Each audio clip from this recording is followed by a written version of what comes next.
ఈ నెల 30వ తేదీన గ్రహాలకు అధిపతైన సూర్యుడు కేతువు ఒకే సంచారంలోకి వెళ్ళిపోతున్నారు. దీనివల్ల అయితే మహా సంయోగం వస్తుంది. ఇప్పుడు నేను చెప్పబోయే రాశుల పంట పండిందని చెప్పాలి. మరి ఆ రాశులు అంటే వృశ్చిక రాశి. ప్రేమలో ఉన్నవారి జీవితం ఎంతో మధురంగా సాగుతుంది. కెరియర్లో అభివృద్ధి ఉంటుంది.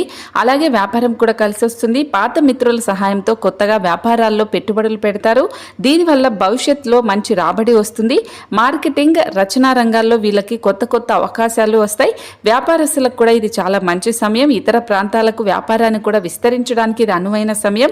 వీళ్లకు రాసుల పంట అయితే అద్భుతంగా ఉంటుందని చెప్పాలి. అలాగే ధనుస్సు రాశి వాళ్ళకు కూడా ఆర్థికంగా చాలా బాగుంటుంది. ప్రేమలో ఉన్నవారు సంతోషంగా ఉంటారు. ఇరువైపుల నుంచి ఎటువంటి అభ్యంతరాలు ఉండకుండా వీళ్ళు పెళ్లి చేసుకునే అవకాశం ఉంటుంది. పెండింగ్ పనులను ఈ సమయంలోనే పూర్తి చేస్తారు.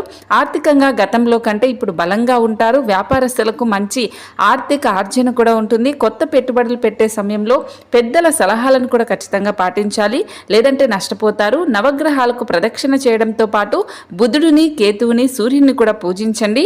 అలాగే కర్కాటక రాశి వాళ్ళకు కూడా కొత్తగా వ్యాపారం ప్రారంభించడానికి ఇది మంచి సమయం. గతంలో ఉన్న మిత్రులు ఇప్పుడు మళ్ళీ మీ జీవితంలోకి వస్తారు. పిల్లలకు సంబంధించి శుభవార్తలు వింటారు. అంతేకాకుండా ప్రతి పనిలోనూ మంచి ఫలితాలను అందుకుంటారు. జీవితంలో సానుకూల మార్పులు కూడా చోటు చేసుకుంటాయి.